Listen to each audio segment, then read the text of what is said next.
নমস্কার বন্ধুরা, জ্যোৎস্নার রীতিকথায় আরেকটি নতুন পর্বে তোমাদের সকলকে স্বাগত জানাই।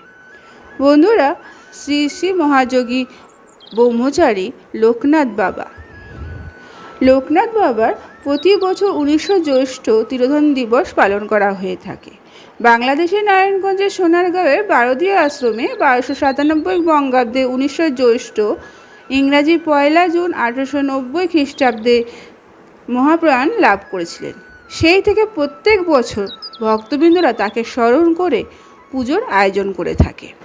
আজকের পর্বে আমরা জানব শ্রী শ্রী মহাযোগী লোকনাথ বাবার পাঁচালী। তাহলে চলো শোনা যাক লোকনাথ বাবার পাঁচালী। ত্রিকালজ্ঞ মহাযোগী লোকনাথের জয়, পাপি তাপি উদ্ধারিত হলেন উদয়। এসে এসো পাপি তাপি আর ভক্তগণ, লোকনাথ বাবার কথা করহ শ্রবণ। আবির্ভাব হন বাবা কচুয়া গ্রামেতে, জন্মিল লোকনাথ ঘোষাল গৃহেতে। পিতা রামকানাই ঘোষাল কমলা দেবী মাতা, ধর্মপরায়ণ তিনি সতী পতিব্রতা। 11 বর্ষে যবে লোকনাথ হলো, ভগবান গাঙ্গুলি তার সন্ন্যাস দীক্ষা দিল। গৃহ ত্যাগ করি তার ত্যাজি পরিজন, গ্রাম্য পথ ধরি তার করেন গমন। নদ নদী বন কত পার হয়ে চলেন, অবশেষে গুরুর সঙ্গে কালীঘাটে এলেন। বেণীমাধব বাল্যসাথীর সঙ্গেতে ছিল, শিষ্যদয়ে গুরু নানা যোগ শিখাইল। তারপর আসে তারা হিমাদ্রি শিখরে, দীর্ঘদিন সাধনায় সিদ্ধি লাভ করে। তারপরে গুরু সঙ্গে শিষ্য 2 জন, পৃথিবীর নানা দেশে করেন ভ্রমণ। বিভিন্ন ধর্মের তত্ত্ব জানিবার তরে, উপস্থিত হন মক্কা মদিনা নগরে। কাবুলে আসিয়া মোল্লা সাদির ভবনে, কোরআন শরীফ পাঠ করেন যতনে। বিশ্ব পরিক্রমা শেষে বেণীমাধব সঙ্গেতে, উপস্থিত হন চন্দ্রনাথ পাহাড়েতে।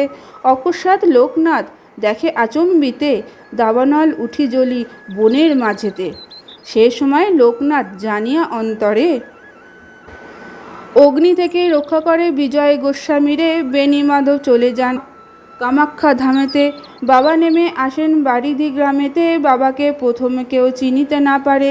পাগল বলিয়া সবাই উপহাস করে, এই দিন 2 ব্রাহ্মণতে পইতে জড়াইল। গায়ত্রী করিয়া বাবা তাহা খুলে দিল, চারিদিকে এই কথা প্রচার হইল। দলে দলে ভক্তবৃন্দ আসিতে লাগিল, অতঃপর আশ্রমে হইল বাড়ি দিতে। বহু ভক্ত শিষ্য সেথা লাগিল আসিতে, পাপি তাপি রোগী কত আসিল তথায়। সবাকার কষ্ট বাবা করেন নিরাময়, শিষ্য আর ভক্তে বাবা হলেন এক কথা। আমাকে ঠাকুর রূপে পুজো করা বৃথা, শ্রদ্ধা ভক্তি করে যে বা আমারে ডাকিবে। অবশ্যই সেই ভক্ত মোর সাড়া পাবে, আমি নেই এ কথা করো না মনেতে। ছিলাম আছি থাকিব সদা তোমাদের মাঝে রে, জলে স্থলে যখনই বিপদে পড়িবে, তখনই আমার কথা স্মরণ করিবে। এই রূপ লোকনাথ কত লীলা করে, কার সাধ্য সেই সব বনিবার পারে। 160 বছর বয়স যখন বাবার হইল, মর্তধামে ত্যাজিতে বাবার ইচ্ছা করিল। 1297 সালে 19 জ্যৈষ্ঠতে দেহত্যাজি যান বাবা অমর লোকেতে। যার ঘরে বাবা চিত্ত রাখিবে যতনে, অন্য কষ্ট থাকিবে না তাহার ভবনে। ধনবাবা লোকনাথ বারিধি গেরাম, যাহার মাটিতে রোগ হবে অবিরাম। প্রসাদ রূপেতে যেবা করিবে গ্রহণ, রোগ শোক দূর যাবে অপূর্ব কথন। এ পাঁচালী যেবা পড়ে প্রতি ঘরে ঘরে, লোকনাথ বরে তার মনোবাঞ্ছা পুরে। যত বেশি তার নাম উচ্চারিত হবে, মানব কল্যাণ তত অধিকে হইবে। জয় জয় লোকনাথ বাবা জগতে গতি, তোমার নামেতে যেন মোর গুমতি। বাবার পাঁচালী এবে করি ও সমাপন, ভক্তগণ করো সদা পাঁচালী কীর্তন। আজকের পর্বটি এখানে শেষ করলাম। আরেকটি পর্ব নিয়ে তোমাদের কাছে পরবর্তী সময়ে আবার হাজির হয়ে যাব। ততক্ষণ তোমরা ভালো থাকো, অপরকে ভালো রাখতে সাহায্য করো।